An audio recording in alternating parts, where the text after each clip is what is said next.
Hello everyone and welcome to my channel. My name is Crown and today we are going to have some more stories that I hope that you will enjoy. But before we start, it would be so much appreciated if you would subscribe to the channel, like the video if you enjoyed it, and maybe leave a comment down below. These simple clicks would mean a lot to the future of this channel and really reward the effort that I put in every day. And now, without further ado, let's go! A few years ago, before the pandemic, my fiancé and I went out of town to attend an event and booked a hotel room for the week. We went through one of those booking sites and actually got booked in a handicapped room and charged extra for it. And the sink, which had been hanging from the wall and wiggling, fell out of the wall not long after check-in.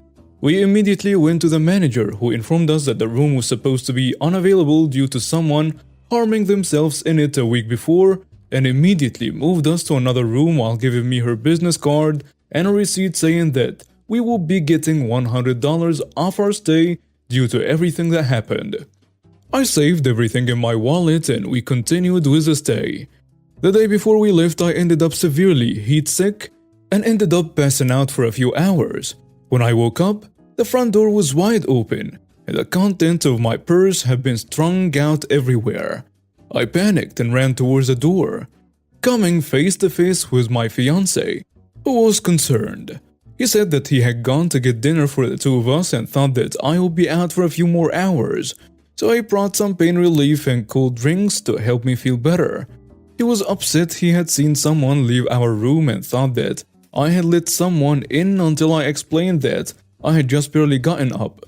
We ended up fighting a little bit, especially since he didn't believe me until I showed him my purse, which was still spilled out all over the room. By that point, he felt bad and helped me clean up. We called a manager to report what happened. Outside of the $50 I kept in my purse, the only thing missing was a receipt from the manager that explained we got $100 off our stay at the checkout. I explained this to the manager and she said that she had put a note in the account and would be in the office the following morning at 8, which is when we needed to leave to go meet up with family when we got home. My fiancé and I were both scared and didn't really sleep that night. When I got up the following morning, we went down to the office at exactly 8 to check out and found a young employee standing at the desk. Kid was probably a freshman in college if not in high school, and as soon as I walked in to check out, this kid was acting like I was a walking turd. What do you want? I wanted to talk to Mrs. X. She's not here right now. What do you want? I was confused why this kid was acting the way he was, but I also wanted to get checked out. Do you know when she'll be back? Probably in a few hours. Now either get out or tell me what you want. At this point, I went outside and told my fiancé everything.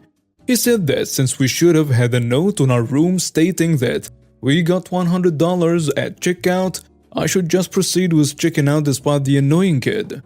So I went back in. What do you want? I want a checkout, please. The kid rolled his eyes at me, which was already setting me off. What room? I proceeded with the checkout, but the kid was acting pretty weird. He asked me about the note on my account stating I was to be refunded $100. And I made the mistake of mentioning the break-in the day before and how $50 and a note from the manager was stolen after explaining that the sink fell out of the wall in the other room. The kid immediately grew defensive and stated that, despite what the manager said, that $100 was going towards paying for damages, and that I owed even more upfront to his cash for the damages. I don't know about you, but this struck me as odd, so I told him that I wanted to talk to the manager, who had been my primary contact through all this. He got mad and started yelling at me to either pay up and get out, or just leave and forget about it. I decided to go with the second option and sat down in front of the lobby while my fiancé finished loading up the car. And that's when I remembered that I had the manager's card with her phone number on it in case of emergencies. I started to dial the number when the kid came out and started screaming at me to give him the card and leave. His odd behavior had me even more confused as he was actively trying to take the card from my hand while screaming in my face. When I didn't give him the card, he screamed that he was going to call the police and stomped off like a freaking toddler. My fiancé caught the tail end and brought it to my attention that we were late enough, so we got in a vehicle and left, passing the manager as she pulled into the parking lot as we left. I got a call within a few minutes, and I explained to her everything that had happened. She thought it was weird as well, but the conversation got cut off when she announced that the police had arrived, along with a small gathering of people. She promised she would call me back and hung up the phone. When she called back, I was shocked. As it turned out, the kid never called the police, but one of the other guests did. Apparently, the room, along with several other rooms, had also been broken into the day before and earlier that morning. Someone's vehicle was even stolen as a result, and everyone who had gathered around had called the police to report it. What made it even worse was the fact that while the kid was yelling at people the same way he had been yelling at me, a pair of keys fell out of his pocket and were automatically identified as the missing keys of another guest. Turns out, this kid was working with a bunch of his friends to steal from guests and get money for anything of value. When the cop and the manager confronted the kid about it, he pitched a fit and tried to play innocent, and he told the cops to arrest the guests gathered for harassing him. In the end, the kid was arrested, and the guests were pressing charges.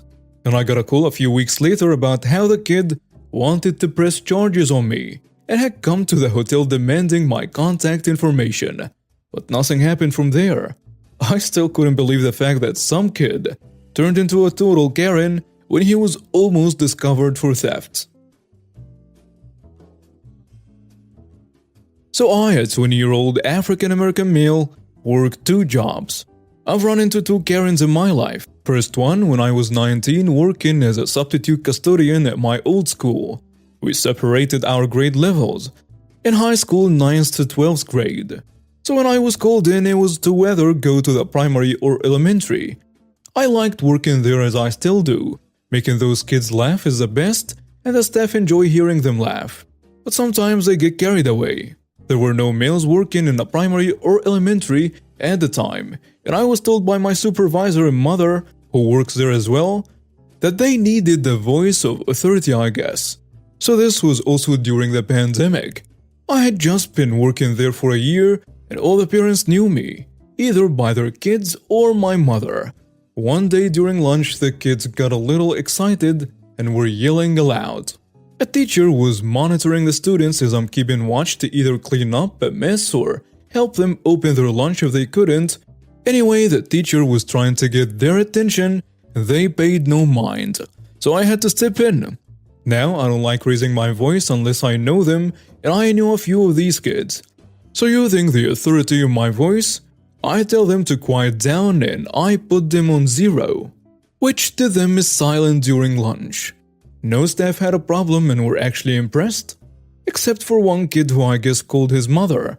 Later that day, as I head to my car after school, a woman stops me and I can tell she's a Karen. She didn't have the haircut or clothes, but her attitude was ugly. Now I have a big anger problem when someone yells at me, but I work where little kids play, so I was used to it. But this lady, I knew I wouldn't be able to get my words out. And the conversation happens. Were you the one who yelled at my child? I was yelling at the kids to be quiet after their teacher was trying to... Do not yell at my child. I cut her off. Listen, lady, I don't have the time for this. Just because your kid walks over you doesn't mean that I or everyone else will allow it. Now, if you don't mind, I'll be going now. Goodbye. I left after that, ignoring her words. A few days later, I went out for a smoke break after the kids ate lunch, and I was in my car minding my own business when I heard a knock on my window. I turn and see Karen, hands on her wrist, and I roll down my window and sigh, wondering why she was even there. Yes? You know, smoking isn't prohibited on school grounds. That's why I'm in my car. Yelling at my kids and smoking on school grounds, I could get you fired. I chuckled because I never looked at her, and I noticed our campus cop came around, and I just so happened to know the cop. He was one who never liked harassment. Anyway, the cop rolls up and exits his car. Karen storms over and is blurring out a bunch of rambles that I never pay attention to. I finish my cigarette and walk over. "Hey, Officer X, how are you doing?" He tries to answer me, but Karen interrupts. Never mind that. This man was smoking on school ground. Was he in his car? Yes. Well, then I see no problem with it. He wasn't technically on school grounds. Ma'am, next time you harass someone of staff, we will have you arrested. Karen then turns red with anger and runs back to her car, soon returning with her phone, I assume, to record us. Spoiler, she wasn't. She soon shoves the phone in our faces and records us threatening to sue and have us fired. She then slaps herself to make it seem like now she's rambling on how she'll definitely have him fired. I laugh hard and call her stupid as I point above us, and lo and behold, a camera was there. She then turns white and walks away, never seeing her again. Me and the cop laugh about it every now and then. After a few months, we found out that she had done just every crime under the sun. Stealing, harassment, assault, child endangerment, even actually slapped a cop. She's now serving a time and her husband divorced her. Oh well. Backstory. I live in an apartment in a 20-story building. The balcony is huge and there is an empty space in between. The kids usually play cricket, sport like baseball, facing my balcony side as there is a box space there. The ball often gets stuck there and I get kids coming to retrieve it. Although it is very annoying, neighbors are supposed to act unusually friendly to each other here. And if you tell them to leave, even if they come abruptly without invitation to your house and you haven't even seen them before, you are said to be the jerk. In this situation, I politely explain to the kids that it's impossible for me to reach there and they will have to get a new ball. They usually understand and we part ways. But as you can expect, I encountered an entitled parent today as I'm writing this post.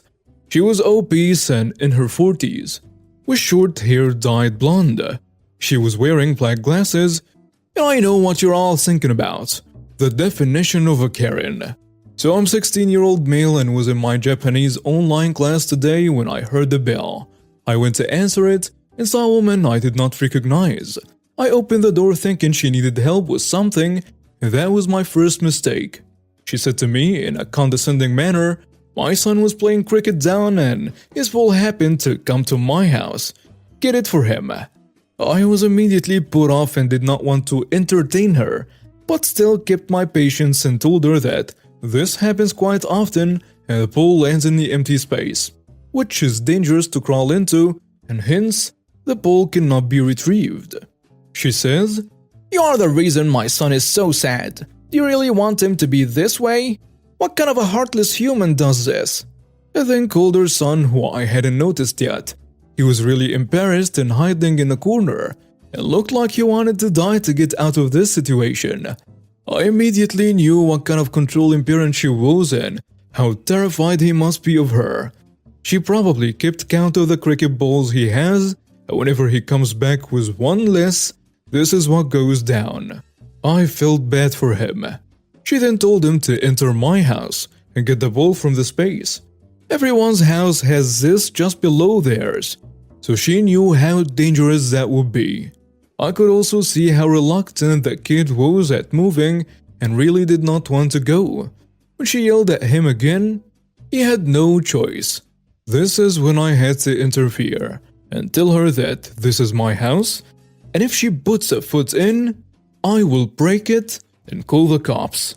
She then called me a jerk neighbor and that she had bought the ball. She said she would sue me for theft for the same reason. I scoffed, and she then tried to shove me. I did not move, and this is when I lost it. And I pushed her with enough force for her to topple, but not get injured.